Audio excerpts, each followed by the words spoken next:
Hello everybody, it's Saturday NAMM Show 2018. My name is Chris, and here we have Brian Wampler. Oh my God, good morning. Good to see you. Good morning, how are you doing? Good, very good. Awesome. So what are the newbies? Well, the absolute newest thing we have would be the EQuator, which is it's a graphic and semi-parametric EQ. Then we have two different reverbs.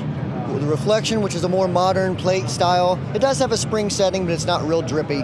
And then we have the new mini Faux spring reverb, which is a very drippy, very like a surfy type of thing. Okay. So very surf type of reverb. So. And was your intention to sound like a real spring reverb, or was it like more like an experimental kind of spring? Well, like a real spring reverb, but more. I mean, there's all different types, right? Yeah, so I'm looking for more like an old Fender, this big tank unit, big tank unit. Okay. So, yeah, wow.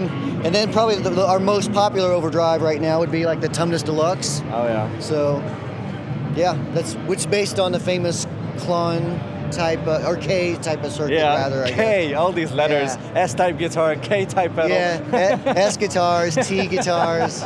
Well, we're just, you'll be B and I'll be K, and that's, I don't know. All right, so the Tumnus, sure. Do you have any favorite settings, like, how you prefer to use it? Because it's very versatile. Right. You can use it in front of a clean amp, you can boost your dirty channel. Right.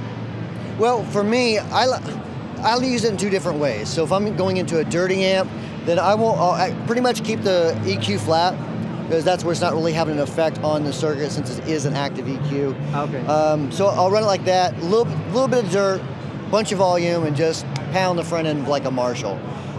The other alternative would be like a cleaner platform, where I'll use more of the drive from that. Okay. So I'll crank the drive up, bring the volume back down, just a little bit over unity, and play like, that's really good for more like poppy type of stuff, or a lot of the popular cover songs I played. Like the soft clipping, warm gain sounds. Yeah. Okay. Yeah. And where do you like the switch? Hot or not hot? It depends. So when it's not hot, that's like the traditional K type of circuit. But a lot of guys they would like more gain from it. So that is like turning it up to 11.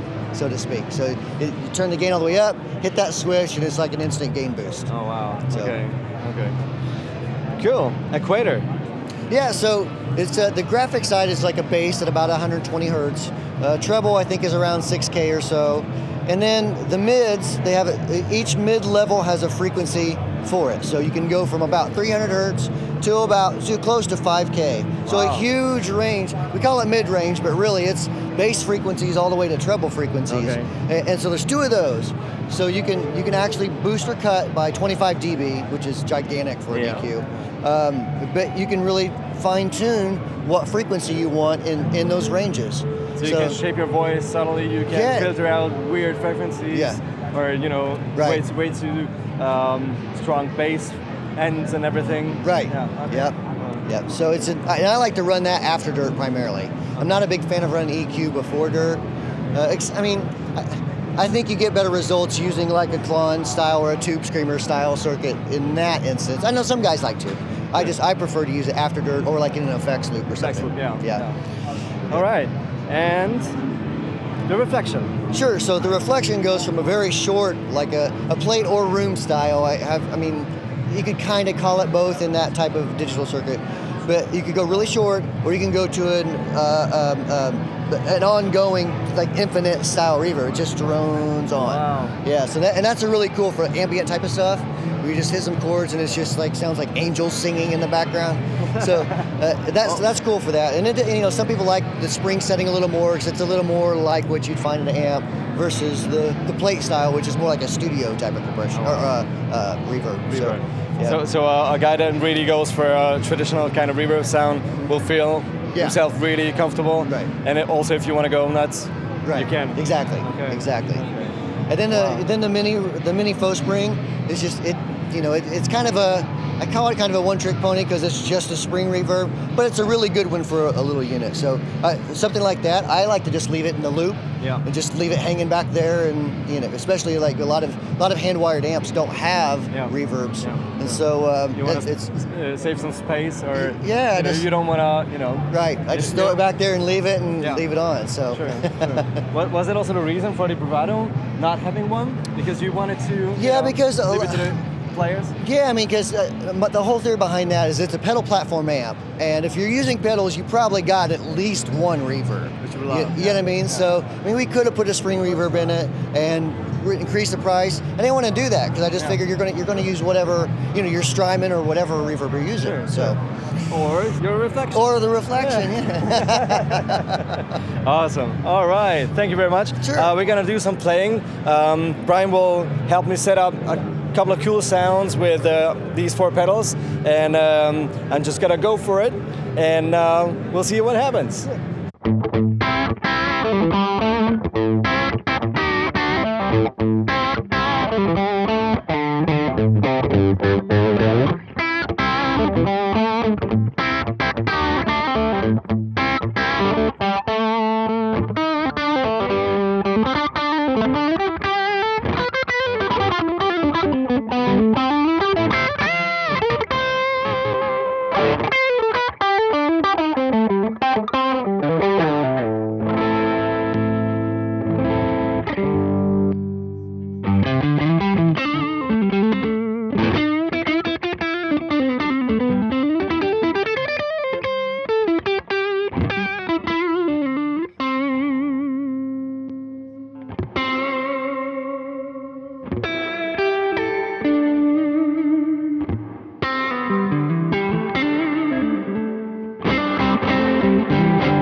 So thank you very much, guys, for watching. Come back later. We have some other videos coming up.